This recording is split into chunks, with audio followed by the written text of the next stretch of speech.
สบายดีเด้อทุกคนสบายดีตอนแรงจากเบลเยียมมื้อนี้ไอหวังกับมาฮับกบเนาะมาเลาะทุกคนพามาเลาะอันนี้เป็นพระราชวังทุกคนอยู่เบลเยียมงามเนาะ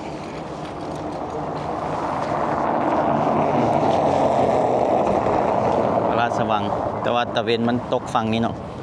มันก็บ่เห็นดีแสงมันสะท้อนทุกคนเป็นจุดหนึ่งเช็คอินที่นี่เดี๋ยวกบจีเซลฟี่ก่อนแล้วก็ไปเพราะว่ามันจอดรถบ่ได้ทุกคนอยู่ในยุโรปก็คือฮู้แหละให้หวังกันถ่ายอยู่รถเนาะขอเซลฟี่ก่อนแป๊บแมปมาเดี๋ยวเอาถ่ายนี่เจอไอ้เพิ่นอีกแล้วเพิ่นพาเที่ยวมาอันนี้งั้นอยู่ไหนนี่แหละ โอ้ตอนนั้นกษัตริย์ตายป่ะแมนพวกนั้นมีทหารยามอยู่ข้างหน้าเห็นป่ะอยู่ตูบน้อยๆแม่นแล้วป่ะนะ อันนี้จะเป็นอันนั้นลงไปติมันบอกหรือว่าเป็นพื้นเพียงสำคัญ พื้นเขามีทั้งลูกนี้ อ๋อ เขานอก เนาะ จากมีงานพิเศษเอ้าเข้าวังได้ป่ะเข้าพระราชวังได้ป่ะ มันจะมีงานนั่นน่ะปีนึงมันมีเท่านึงเขาจะปล่อยคนเข้าไปโอ้ดีเนาะแม่นเมดตอนนี้เนาะคุณอันนี้ปักเวลามีงานน่ะนะบรรษาทอย่างบ่เนี่ยเขาจะสิงงานกันอยู่ในนี้มีพวกดนตรีวันชาติอยู่นี่กันเดือนใดฮะเดือนวันที่21เดือน7วันที่21เดือน7โอ้แสดงว่าจะมีงานอยู่นี่แล้วก็อันนี้ก็ให้แม่เขายาวยางนั่นสวนสนามนี่เนาะอันนี้เขาจะทำให้ข้างท่าใหญ่บ่เดี๋ยวเยี่ยมได้นี่ย่านแต่ว่าจอดรถยากโดยแม่มันจอดรถง่ายมาได้แล้วว่าข้ามมาได้ทุกเล่นข้าม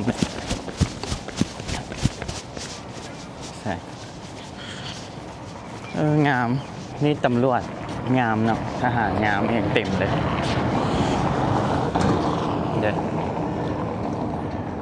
งามเนาะแต่ว่าใหญ่ได้นี่แต่ถ้าเทียบความใหญ่นี่อยู่อันนั้นใหญ่ก่อนอยู่บูไนเนาะพระราชวังตัวนั้นใหญ่แห่ง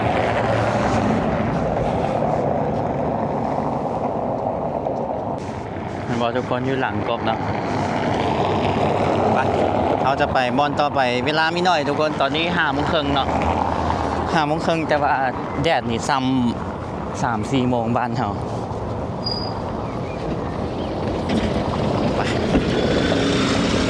เลยได้ละให้เรากับพาเที่ยวเนาะไปเต็มแล้วกันเลยเลยไปโอ้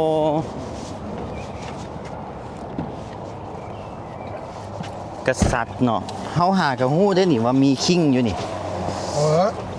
มีกษัตริย์เนาะกษัตริย์เพิ่นมันพ่อตายแล้วก็เอาลูกขึ้นแทนนะโอ้เพิ่นจักปีแล้วกษัตริย์อยู่นี่ไอ้พ่อฮู้บ่ตอนนี้เห็นปะโดยคนล่าสุดนี่แม่น60 ปลายโอ้60 ปลายปี60 ปลายเดี๋ยวเราหยุดเพลงไปนึงหยุดไปนึงบัดนี้เขาสิไปใส่ต่อ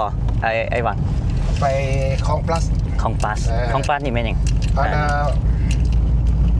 ที่ว่าเป็นวังของเราโอ้วังแสดงว่ามี2วังโดดโอ้อยู่นี่หลายวังโอ้วังนี่จะเป็นของพ่อของลูกของเอียงเนี่ยเนาะแมนแมนไปบนนั่นน่ะเด็กน้อยเขาเจ้าเหี่ยวหั่นนะอันเอกลักษณ์ของเบลเยียมเนี่ยของเบลเยียมเนาะมีเด็กน้อยเหี่ยวเฮาเคยไปบูไนตัวนั้นกษัตริย์โอ้วังบางใหญ่ๆนึงว่าได้นะปูของกษัตริย์องค์อยู่บูไนแบบโปเขาเองก็อย่างตานอย่างแบบไงแหงกันนะทางกับเจ้านี่ตั้งปะไว้จังสิเลยเนาะแมนแบบเพราะว่าคลาสสิกเลยเนี่ยก็จะสมัยตะกี้เขาจะเอาหินนะเนาะเนี่ยแล้วขี่ไปมันก็จะคุกคิกแมนอันนี้บ้านเมืองนะเจ้าหินเป็นก้อนก็จะวางใส่เขาดุได้เฮาว่าสมัยก่อนเนาะโอ้โหว่าแรงงานมันเป็นไผเฮ็ด พวกเห็ดขาวพวกมารก โอ้ พวกมารกเลย แบบก้อนหินโซที่ทุบได้เนาะ โอ้ ทุบได้เอามาวางเทละก้อน เขาจะมาได้เทิงทูนะ สะอ่อนอยู่ในยุโรปนี่เห็นแต่อันนี่แหละแล้วเขาสะอ่อนอันนี่แหละ สะออน แบบ การสร้างบ้าน แมนสะอ่อนแบบสมัยก่อนแบบโอ้ยจะเป็นปานีสเลยนะ แม่น ขี้หินอันนี้ทุกคนพื้นยางนี่นะ มันเป็นขี้หินวางอันตึกกันรถไฟกับขี้กายไปจังซี่เลยเนาะไอ้เนาะ อันนี้แม่นอันรถไฟ เขาเอื้อนอีอย่างรถอันนี้ อันนี้รถถ้ ทำโอ้รถอันไฟฟ้าตัวนี้แมนทำ ำร เนาะ ถถ้ำรถรางกันอยู่ใต้ดินนั่นน่ะเป็นรถเมโทร เมนโทร แม่น ตอนแรกเขามาเห็นอันนี้นี่แหละเขาเราว่าแม่นหยังอันอยู่เทึงนี่นะเนี่ยไม่ว่าสารเป็นสาร สาร สาร เห็นอยู่ในยุโรปหลายเลยอันนี้ทำอ๋อกุกกิกเป็นจังซี่เนาะเขาเจ้าก็ยังคงอีกเขาเจ้าก็บ่แปลงอีกได้เนาะบ่แบบบ่เปลี่ยนเลยนะ โดนกันจะสิเอาอันนั้นปูนยังมาหยอดใส่ให้พอมันเขาอนุรักษ์ไว้นะ เนาะนั่นแหละมันเป็นอันนั้นของยุโรปเลยนะนี่นะ มันไอซีให้บางมันมีห้านขนมตัวนึงนี่ดังที่สุดของโลก โอ้ดังที่สุดของโลกเลยนะ ว่ามันเขียนใส่วิตามิน วิตามินอ๋อตัวนี้เนาะสีแดงนี่ แมนก่อนหนึ่ง10 ยูโรซ้ำนิดน้อยซ้ำ บ่แม่นขนมสีบัวสีหยังวะ แมนมันมีหลายแบบ มันว่าอันตัวเป็นกระติกหนึง แม อ่ะ นมันมีหลายแบบ อยู่เบลเยียมนี่นะขนมอันวิตามินมันเหมือนกับซื้ออันนี้เลยเนาะขนมเลย นี่นะพี่น้องไอแล้วเฮ็ดเบียกอยู่ในนี่พี่น้องเวลาพวกไอเฮ็ดเฮ็ดอันนั้นมันเกิดสั่งเกะไม่ได้ก็สั่งเขาเจ้านี่แหละ อ๋อเนาะ คนลาวเขาก็เฮ็ดหลายคนได้อยู่ใน ว่างามเฮาละมักตึกจังซี่แหละเด้บ้านซองเขานี่มันจะงามดีทุกคนจ้ะงามอีหลีเด้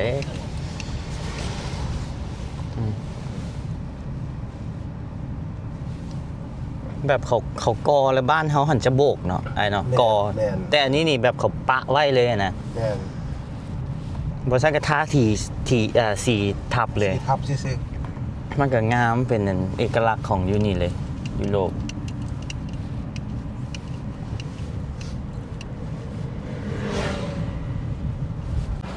วันนี้มาจอดรถ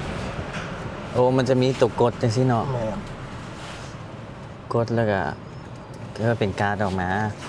กับฟิวเดียวเข้าไปมองจอดรถอยู่เวียงจันทร์เซ็นเตอร์หรือว่าพาร์คสั้นนะทุกคน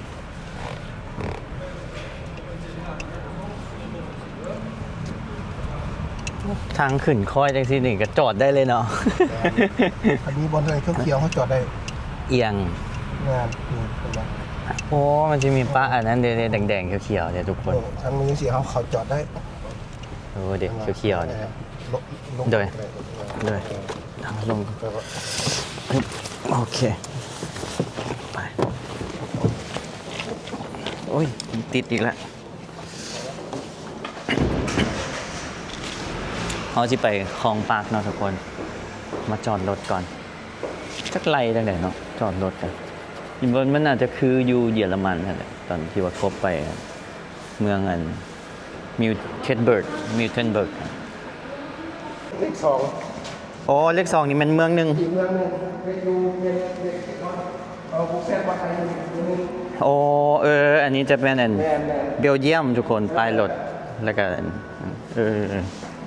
ก็งงเนาะมันก็แต่ว่าอันนี้จะบอกรหัสเมืองเนาะ แม่น รหัส1เวียงจันทร์สินะ2สวรรณเขตประมาณนี้ แม่น 3จำปาสักสินะประมาณนี้ แม่น มากับมันคนอยู่นี่แหละใครนะทุกคนมีข้อมูลเนี่ยเขาเลยเขาเห็นอย่างเลยสงสัยไปเลยแบบโอ้ยเดี๋ยวนี้งงอันฝากนี่มันไล่เป็นชั่วโมงหรือเปล่า เป็นชั่วโมงให้ฟังทุกคน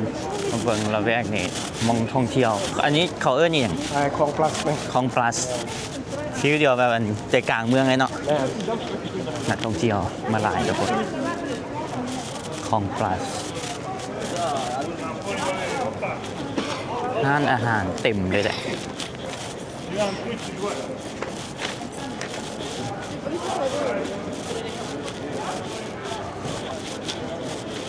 ตึกกันยุโรปเนาะทุกคนตึกกันงาม มันมีอยู่ข้างหน้า โอ้โหอันนี้เป็นบอลช้อปปิ้งพร้อมเนาะแมันบ่ไอ้บัง กับมันพระราชวังเขาสิไปนี่แหละ โอ้โหแสดงว่ามองท่องเที่ยวกับอยู่ใกล้ๆกันเลยเนาะ แม่น อยู่มองอันเมืองแล้ว ก กั ลาน งเมืองเลย กลางเมือง ก็พออยู่ในอันเขาเอิ้นในเขาเอิ้นนครหลวงว่าซั่น เดี๋ยว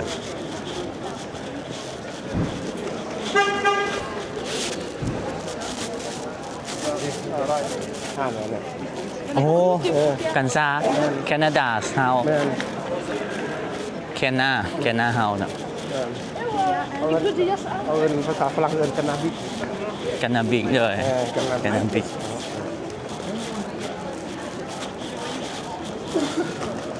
อาหารกันซา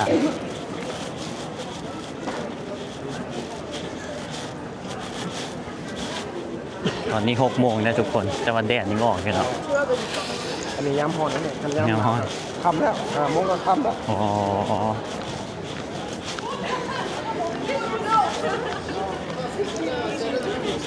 คนอยู่นี่จะเห็นคนนั่นมุสลิมหลายนะทุกคนผู้หญิงเนาะ ก็อย่างสิงคโปร์พวกตัว อืมนะมุสลิมจะหลายเลย กระเป๋า ข้อศอกเข้านี่เกี่ยมใส่แล้วนะผู้ใดมาตั้งข้างนี่เรียบร้อย ลึงแล้วนะ แต่ว่าก็นี่แหละระวังเพราะว่ามันจะมีพวกเขาอย่างว่าพวกอันพ็อกเก็ต แมน พวกอันนั้นกระเป๋านะม มามันยังสามสิบคนตามเขา เนาะมันย่างข้างๆไอ้ที่มันกับปุ๊บปุ๊บ แม ปุ๊บ น โอ้ไต้หวันบับโบโอ้ชาไต้หวัน Ouais, et vous avez des jambes des épaules, tak dureza. โอ้อันนี้งามอันนี้ ถ่ายเอารถ อันนี้ซื้ออย่างนั้นเนี่ย นี่แหละของปลักเลย ของ plus เป็นโบสถ์ป่ะ แมนเป็นบท โอ้เป็นโบสถ์ของ plus ยักษ์ถ่ายรถ งามโอ้งามทุกคนของ plus ยังคืนเทียงงามเปิดไฟมันส่องเป็น อันนี้จะแบบอ้อมเลยนะทุกคน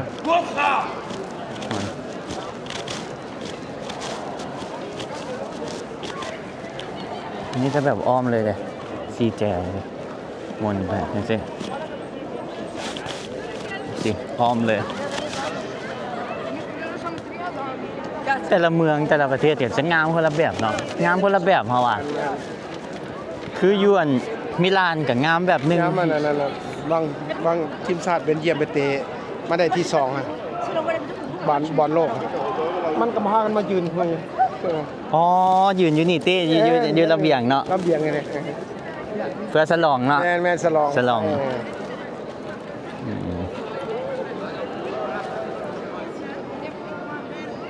เราจะพาไปอธิษฐาน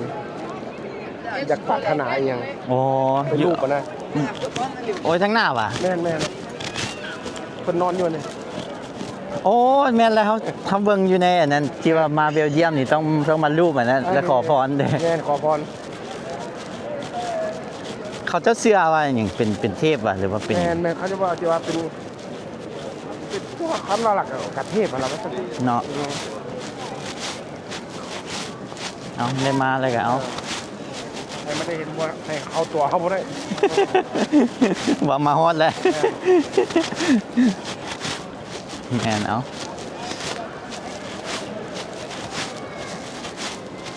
นอนอยู่ที่ว่าเป็นหยัง นอน แต่เบิ่งเด้โอ้อันนี้เบิ่งคนรูปจนทองหมดแหละจนไหนเขาเจะรูปมองแดนไอ้บ้า ธรรมดาเขาจะเอาลูกแต่หัวเพิ่น แต่หัว เพิ่นลงไปขา แล้วก็ขอพร แมน โอ้มีแต่ขอเมียได้บ่วะ เอาเลยนะนึกในใจเอาเลย หยอกนะเจจะเป็นรูปแบบนี้ทุกคน มันงามและเป็นรูปเล็กเนาะเบิ่งเขาเจ้ารูปจนเลื่อมหมด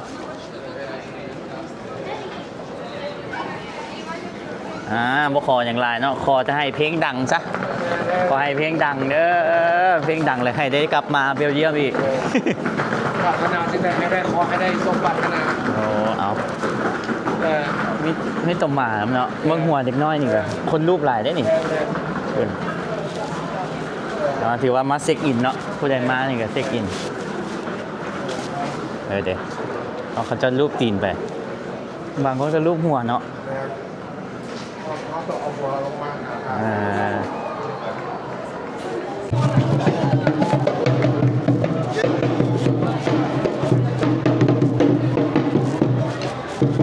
C'est choqué, c'est choqué. พอคนเต็มเลย อันนี้บอกเด็กน้อยเนียวพอคนเต็มเลยทุกคน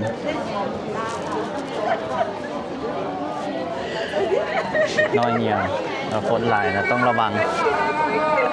นะคนมาถ่ายรูปกับเด็กน้อยเนียวรูปปั้นเด็กน้อยเนียวเสร็จ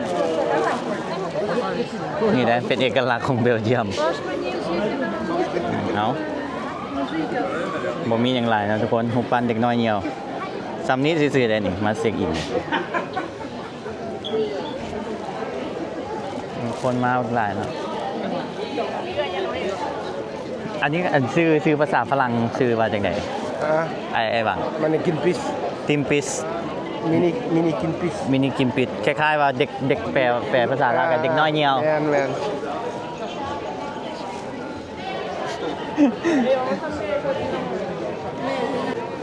ทุกคนอันนี้เขาเจ้าเอิ้นว่า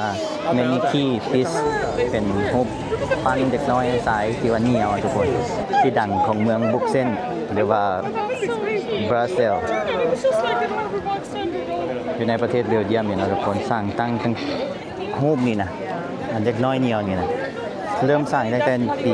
1619มาเลยทุกคนงูแล้วก็กลายเป็นสัญลักษณ์ของเมือง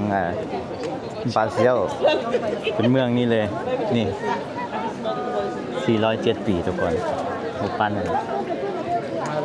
โดยขอถ่ายรูปกันวันนี้เขาย่างกลับมามองอย่างนี้ทุกคนเจอเขาเจ้าสวนสนามแล้วจังไหนย่างวันนี้เนาะโอ้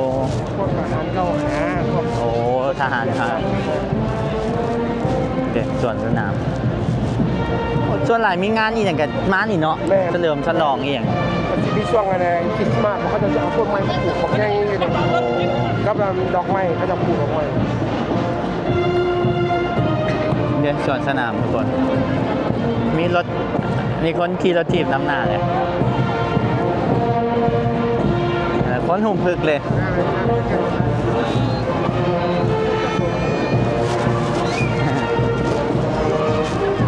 เดี๋ยว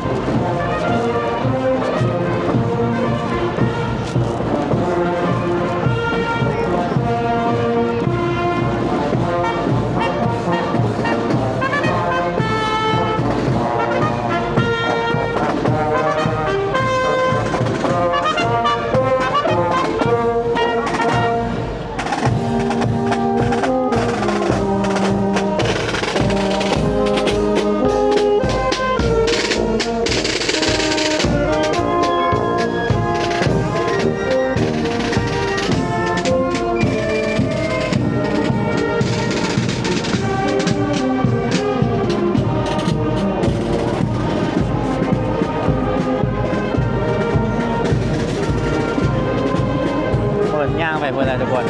ย่างอ้อมเนาะมาแต่พุ่นก็อ้อมไป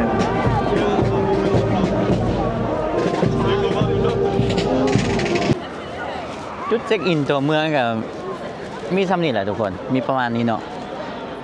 พระราชวังลูกตุ้มก็ไปมาแล้วเมื่อคืนนี้ลูกตุ้มมัน9 อันนะแล้วก็เด็กน้อยเนียวหันเมื่อกี้นี่อันนี้มันเนี่ยประท้วงบ่น่าจะประท้วงได้บนท่องเที่ยวนี่ก็ตำรวจเต็มเลยเนาะตำรวจขี่รถไปมาอยู่ นะเมืองก็แบบเป็นล็อกเป็นล็อกเป็นล็อกเป็นล็อกเป็นล็อกเป็นล็อกเป็นล็อกคือกันหมดเนาะยุโรปทุกคนวันนี้ก็ที่พากันนั่งกินเบียร์ก่อนทุกคนตอนนี้6 โมงครึ่งไอ้บังกับที่พากินเบียร์เนาะกินเบียร์จ่องใหญ่แล้วกันไป yes yes โอ้เบลเยียม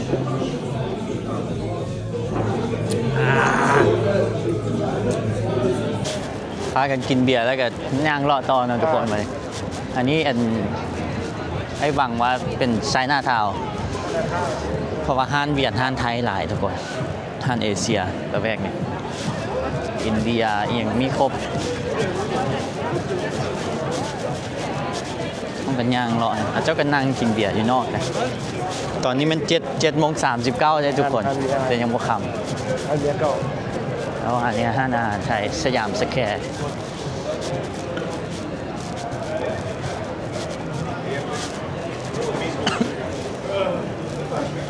นี่เป็นภาษาไทยอีกแหละภาษาไทย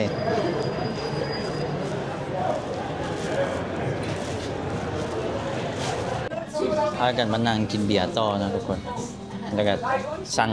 บัดนั้นจึงกินข้าว มีครบเลยนะมีเป็นเมนูภาษาไทยเลยนะเดี๋ยวหมี่ผัดเดี๋ยวข้าวผัดเนี่ยกระเพราขี้เมาข้าวผัดหมี่ผัดแกงเผ็ดต้มข่าเฟอ จะนี้ มีครบ ครบรสเฟอเป็ดเฟอเนาะ ซีนเฟอกะ มีครบตำมะคุ้งอย่างจะมีเด้ต้มยำกุ้งแหนมก็มีทอดลูกชิ้นมีครบเลย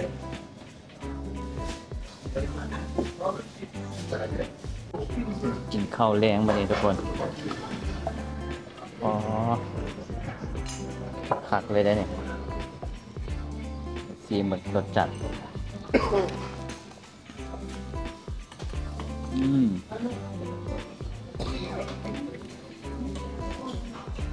ครับโดยเข้าห้องท้องกันเนาะกินเบียร์อะไรเด้ กินเบียร์อะไรกินเก้าเลย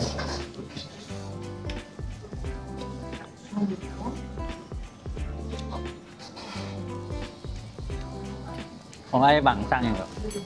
ร้านหน้าเนาะ ไม่หรอก ร้านหน้าร้านหน้าพบกินข้าวกัน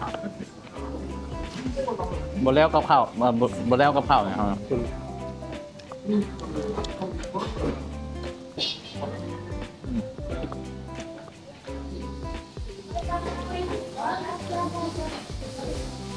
รสชาติยังที่อะไรที่คุ้นเคย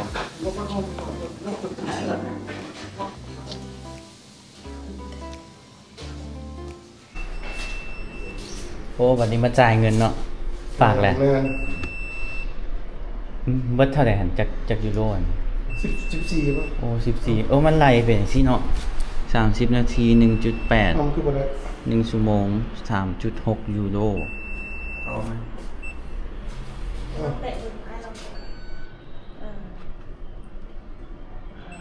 เด็ก อันนี้มันล่มลายเลยเสียบเข้าเลย ไป วันนี้หมูกบกับมาเนาะมาหาว่าสิไปประเทศอื่นเด้สิไปอีกแล้วอยู่แป๊บเดียวมันไปตลอดมีใจใจกับตัวเองเนาะได้มาแล้วทุกคนมาแล้วก็ไปมาแล้วไป มาให้มันทั่ว นี่โอกาสได้เห็นกันทีแล้ว โดยเป็นโล หมูเลยลงมาตอนนี้ เอาทุกคนไอ้สมหวังไอ้สุดใจกับหมูกบเนาะวิไรวัน จือจะซื้อแท้เลยวิเนาะจะมาส่งเพราะว่ากบจะไปประเทศต่อไปทุกคน